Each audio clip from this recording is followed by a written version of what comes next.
Mimi kama msimamizi mkuu wa shughuli za serikali, napenda niwaambie wananchi wote wa Tanzania, Singida sasa hivi ni sehemu sahihi ya uwekezaji.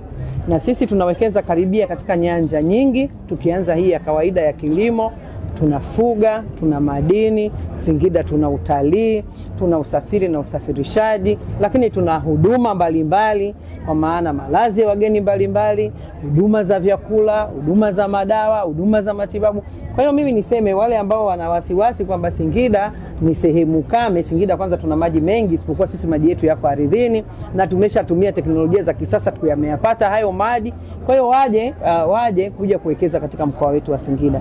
Lakini Singida wanajua, Singida ni karibu sana na Dodoma. Kwa hiyo Singida, unapokuwa Singida ni tayari umeshaifikia na Dodoma, ambalo kwa sasa ni soko kubwa linalokuwa katika shughuli mbalimbali. Kwa hiyo unapokuja kuwekeza Singida, basi unaweza ukawa na soko la karibu la Dodoma.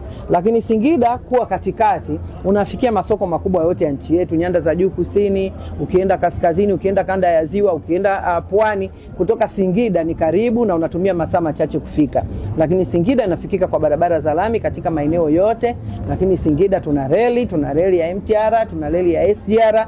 Kwa hiyo vyote hivyo vimeshatufikia. Kwenye MTR ni reli yetu ya Uhuru, inatumika miaka mingi. Lakini kwenye SGR ndio sasa tuko katika kipande cha utekelezaji wa sasa baada ya Dar es Salaam na reli kufika Dodoma. Kinachofuata sasa ni Singida Tabora. Kwa hiyo tunayo matumaini makubwa na sisi tutaunganishwa vema. Kwa hiyo nayo ni fursa kubwa. Tuna viwanja vidogo vya ndege na sasa tunaenda kujenga uwanja mkubwa kabisa wa ndege ambao utatusaidia wasafiri na usafirishaji ukawa ni rahisi ndani ya muda mfupi.